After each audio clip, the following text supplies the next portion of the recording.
Oke, selamat datang di pembahasan kita kali ini. Pernah kepikiran nggak gimana ceritanya seorang nabi yang pesannya sangat jelas tentang satu Tuhan dalam waktu 300 tahun justru menjadi sosok yang disembah sebagai Tuhan? Nah, hari ini kita akan telusuri perjalanan sejarah yang luar biasa ini.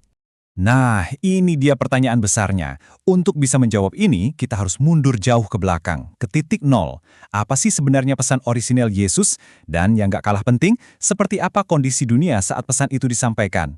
Yuk, kita mulai dari sana. Oke, bagian pertama, kita coba pahami dulu fondasinya ya. Apa sih inti ajaran Yesus menurut Al-Quran dan juga menurut analisis para sejarawan? Dalam Al-Quran, posisi Yesus atau Nabi Isa itu jelas banget sejak awal. Ayat ini kan pada dasarnya adalah deklarasi langsung dari beliau, "Aku ini hamba Allah dan seorang nabi." Bukan Tuhan, bukan anak Tuhan dalam arti harfiah, tapi seorang hamba dan utusan. Ini adalah fondasi identitasnya dalam perspektif Islam. Jadi, misinya itu bukan untuk bikin agama baru loh, tapi untuk mengembalikan ajaran tauhid, ajaran tentang keesaan Tuhan, ke jalurnya yang benar. Pesan ini sama persis dengan nabi-nabi sebelumnya dalam tradisi Ibrahim. Intinya, dia datang untuk meluruskan, bukan memulai sesuatu yang sama sekali baru. Nah, terus gimana dengan semua mujizatnya yang luar biasa? Menyembuhkan orang buta, menghidupkan yang mati. Dari sudut pandang Islam, semua ini terjadi biizinillah, atau dengan izin Allah. Jadi, mujizat itu bukan bukti bahwa dia adalah Tuhan, tapi justru tanda pengenal, semacam stempel otentikasi, bahwa dia adalah seorang utusan Tuhan.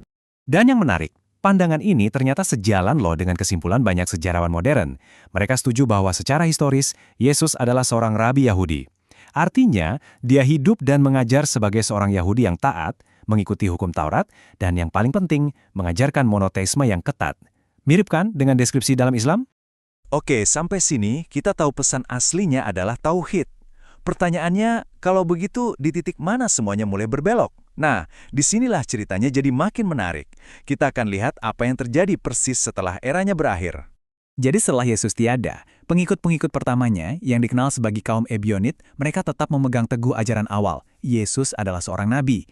Tapi, kemudian muncul satu figur yang mengubah total permainan. Namanya Paulus. Dan yang paling krusial, dia nggak pernah bertemu langsung dengan Yesus.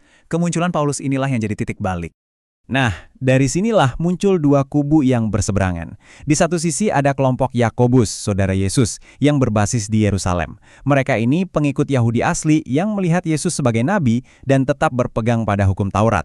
Di sisi lain, ada kelompok Paulus. Targetnya adalah orang-orang Yunani Romawi. Di sini, Yesus mulai dipandang sebagai sosok ilahi dan penekanan bergeser dari hukum ke iman. Ini adalah perpecahan besar pertama. Oke, kita lanjut. Gimana perpecahan tadi bisa makin besar? Ternyata pesan yang dibawa Paulus itu cocok banget, ibaratnya klik dengan dunia Yunani Romawi. Bukan cuma soal keyakinan, tapi juga soal bahasa dan budayanya. Pertanyaan pentingnya sekarang adalah, lost in translation, apakah proses penerjemahan ide dari satu budaya ke budaya lain ini justru yang mengubah pesan intinya secara fundamental? Coba kita bedah lebih dalam. Ini dia kuncinya. Coba lihat tabel ini. Saat Yesus berbicara, dia pakai bahasa Aram. Tapi Injil ditulis dalam bahasa Yunani. Istilah seperti anak Tuhan dalam konteks Yahudi artinya ya hamba pilihan atau nabi. Tapi begitu diterjemahkan ke dunia Yunani Romawi, maknanya jadi keturunan ilahi secara harfiah. Kata yang sama tapi artinya beda banget. Ini bukan sekedar terjemahan, ini reinterpretasi budaya. Perdebatan teologis ini nggak selesai dalam 1-2 tahun, tapi berlangsung ratusan tahun. Sampai akhirnya, seorang kaisar Romawi ikut campur. Dan alasannya ternyata bukan cuma soal agama, tapi juga dan mungkin yang lebih utama adalah soal politik. Kaisar ini namanya Konstantinus. Dia punya masalah besar, kekaisarannya yang luas itu terpecah belah. Solusinya, dia berpikir kalau agamanya bisa disatukan, kekaisarannya juga akan ikut bersatu.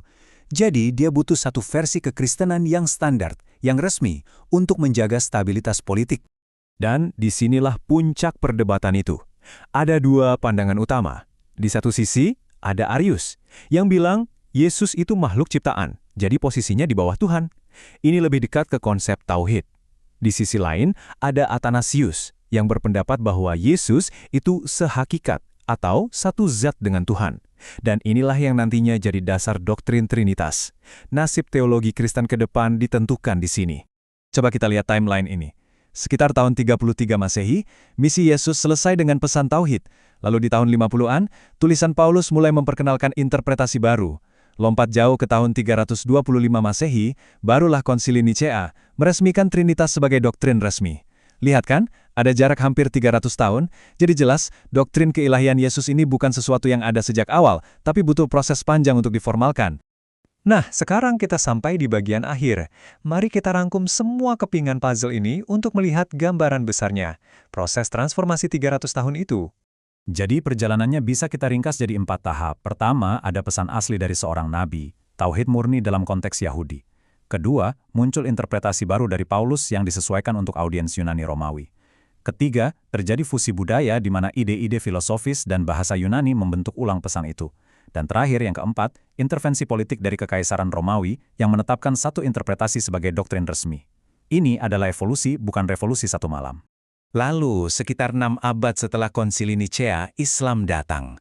Al-Quran, seperti dalam ayat ini, secara langsung membahas evolusi teologis tersebut. Pesannya jelas, janganlah kamu mengatakan, Tuhan itu 3. Islam datang untuk menegaskan kembali posisi Yesus sebagai utusan Allah dan mengembalikan fokus ke ajaran tauhid yang asli. Jadi, kesimpulannya, perjalanan dari seorang nabi di Palestina menjadi figur ilahi dalam kredo Romawi adalah sebuah cerita kompleks tentang bagaimana sejarah, budaya, dan kekuasaan bisa membentuk keyakinan. Yang perlu kita ingat, ini adalah sebuah proses panjang, bukan kejadian instan. Nah, sekarang pertanyaannya untuk Anda renungkan. Dari semua ini, menurut Anda, apa faktor yang paling menentukan? Apakah karena satu orang seperti Paulus, karena kendala bahasa, atau justru karena keputusan politik seorang kaisar? Coba pikirkan.